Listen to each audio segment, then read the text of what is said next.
Soy el pastor Juan José Gil. Algunos de los que comentan en el canal se preguntan ¿cómo es que se puede imponer la marca de la bestia? ¿Cómo es que la población puede ser algo así como engañada y a la vez convencida para que eso ocurra? Mira, cuando entramos en Apocalipsis, lo primero que vemos que ocurre en la tierra tiene que ver con los jinetes, es decir, cuando Jesús comienza a arrancar los sellos que están en la mano de Dios, es decir, en el pergamino o en el libro que Dios tiene en su mano, los 4 primeros sellos representan a 4 caballos con sus jinetes, cada uno con un color. Primero es el blanco, segundo es el rojo, tercero es el negro, cuarto es el amarillo o pálido o verdoso, como se le quiera llamar. Bien, ¿a qué representan estas fuerzas? El primero, a lo largo de la historia se han dado muchos, interpretaciones, versiones, opiniones, si pudiera ser Jesús, si pudiera ser el anticristo. Pero sea, como estamos iniciando lo que sabemos que es el momento final de la historia, entonces, ¿qué fuerzas tendrían que estar en marcha? Esta es mi pregunta, para convencer a la humanidad, a la población mundial, de la necesidad de un solo gobierno a nivel global y también de la marca de la bestia, es decir, de un dispositivo único que fuera capaz de mantener la cohesión de ese gobierno y el control necesario para que funcione. Esa es la gran pregunta para mí. Y entonces, para mí, la respuesta también está en esos caballos. Es decir, el caballo rojo representaría a la guerra que se extiende por el mundo entero para quitar la paz. A consecuencia de eso, el caballo negro representa, como lo vemos en el jinete, los precios, la sobrevaloración, la inflación de los precios. De manera que venga una hambruna, es decir, hay una escasez, los precios suben y viene la hambruna. Y luego el caballo pálido, amarillo o verdoso, como sea, representa la muerte por enfermedades, por epidemias, por atentados, por las fieras de la tierra, como dice ahí la escritura. Sea como sea, es una mortandad generalizada. Entonces pensemos en esto.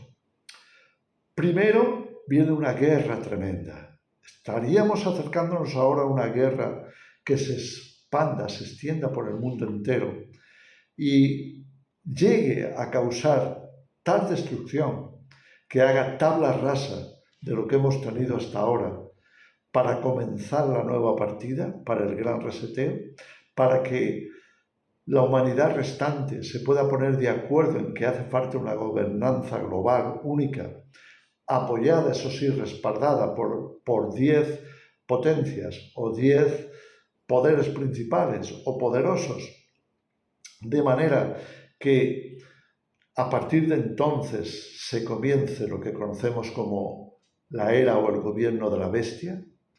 Para mí apunta todo esto en esa dirección.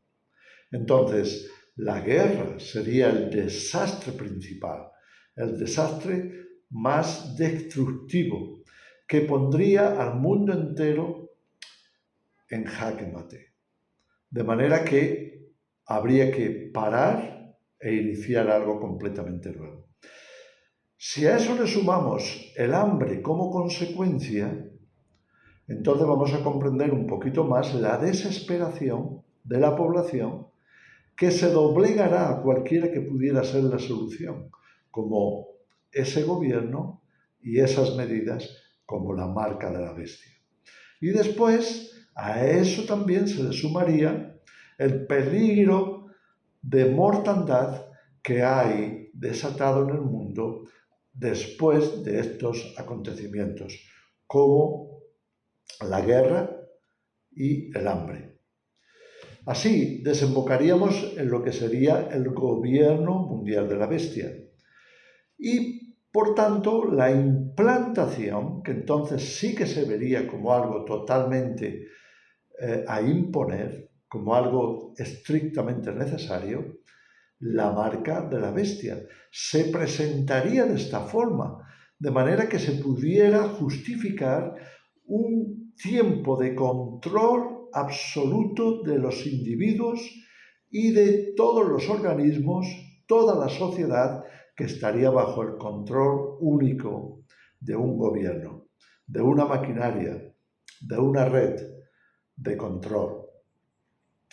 Entonces, ¿cómo aceptaría la gente la marca de la bestia? Bueno, pues yo diría que el poder de la marca de la bestia, el poder de convicción, también por supuesto un poder engañoso, sería, primero, a nivel físico, es decir, es que si no tenemos esa marca física que sea capaz de regular al ser humano, sea capaz de censarnos, adquirir un control exacto de cuántos somos, cuál es la necesidad y de cómo ayudarnos en medio de esa necesidad, porque va a haber hambre, porque va a haber enfermedad y demás.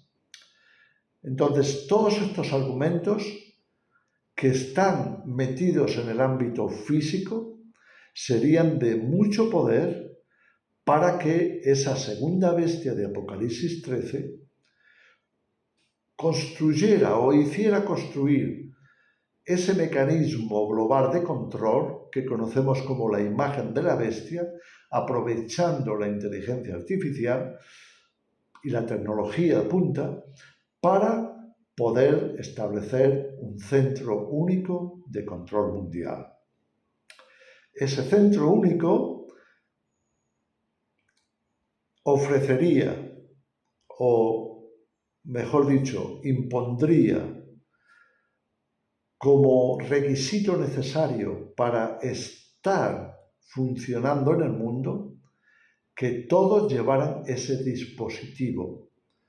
Por eso leemos, y hacía que a todos, pequeños y grandes, ricos y pobres, libres y esclavos, se les pusiese una marca en la mano derecha o en la frente, de manera que nadie pudiese comprar ni vender sin esa marca.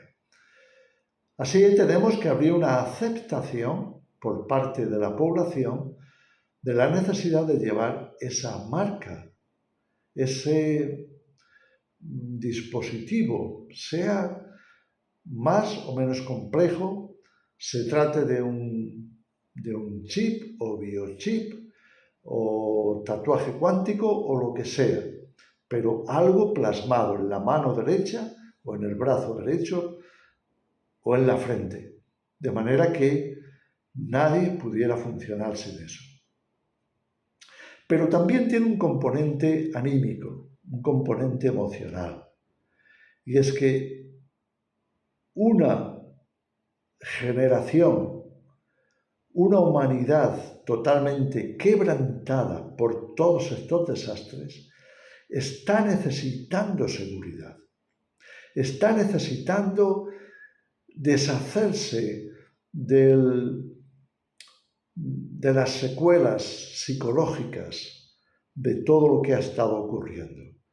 Y se le va a plantear que esa marca de la bestia les va a dar la seguridad que necesitan.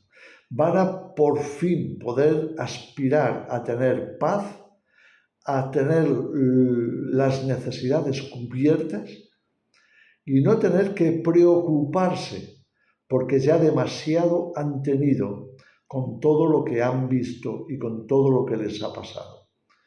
Por tanto, habría también ahí un contenido mucho más interno, que sería mental, pero también emocional. Necesitamos saber la respuesta.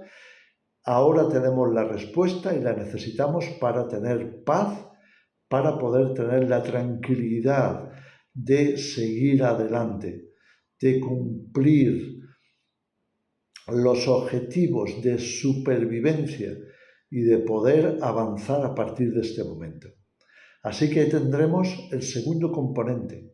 La marca de la bestia no solo convencerá de las necesidades físicas, también tratarán de argumentar que las necesidades emocionales de la población mundial en ese momento demandan algo así, que les dé esa tranquilidad, que las necesidades finalmente van a ser cubiertas y van a poder salir y seguir adelante.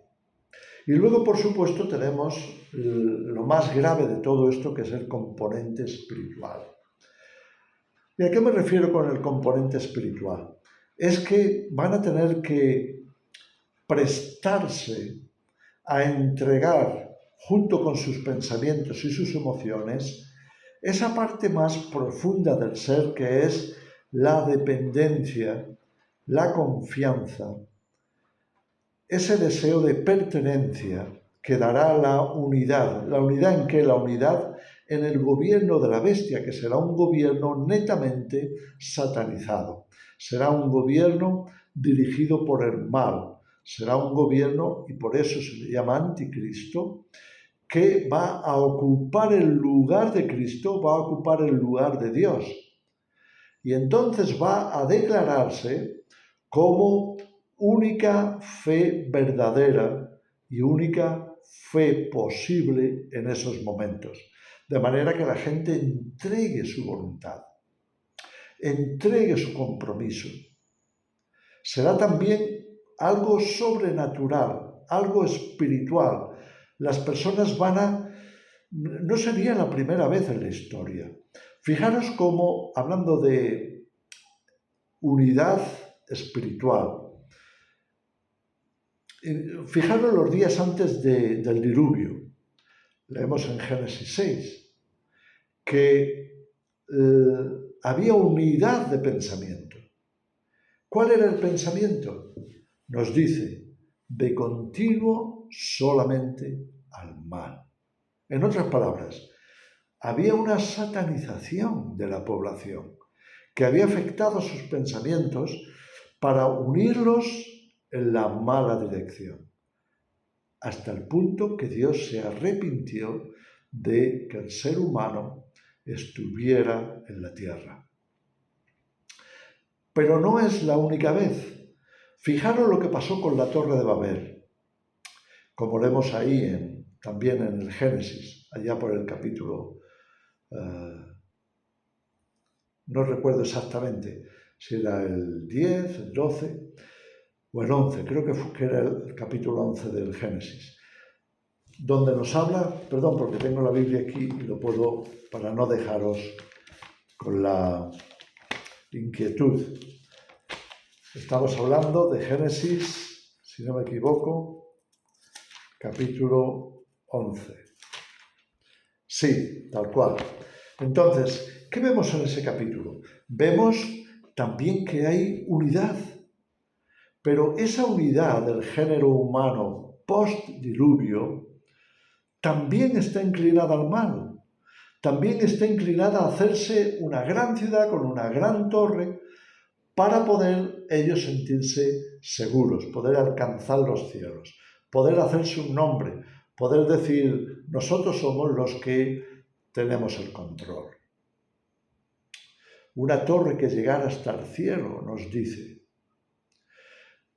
Y tal es así que Dios determina que los seres humanos sean divididos, separados, repartidos por la tierra, y lo va a hacer a través de las lenguas, los idiomas distintos que van a generarse, y de tal manera que no se van a entender entre ellos y no van a poder terminar esa obra. Fíjate lo que Dios dice antes de detener la obra de la torre. Ahora los hombres están unidos.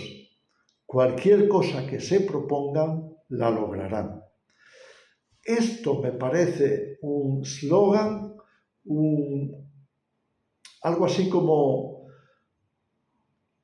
un pensamiento suficientemente convincente para que la humanidad se una, aunque sea para el mal, aunque sea para su propia destrucción, pero creyendo que eso va a ser su salvación. Fijaros lo que se está diciendo acerca de la mente colmena, el aunar pensamientos para evitar divisiones, para que todos estemos juntos en una. Creo personalmente que la marca de la bestia también llevará esa publicidad, para que seamos uno, para que ya no haya divisiones, para que logremos nuestros objetivos, para que sobrevivamos, para que seamos lo que necesitamos ser en la tierra.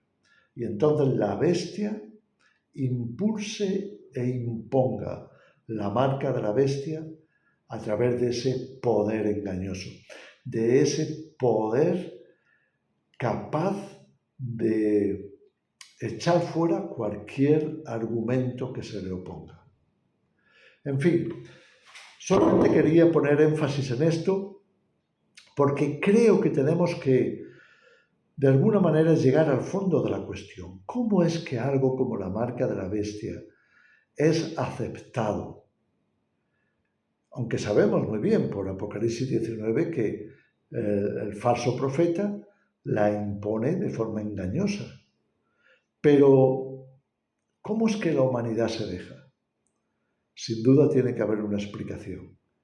Y la impresión que yo tengo es que todos esos argumentos van a ser necesarios para que la humanidad se doblegue a ese gobierno único y a ese dispositivo mundial de control.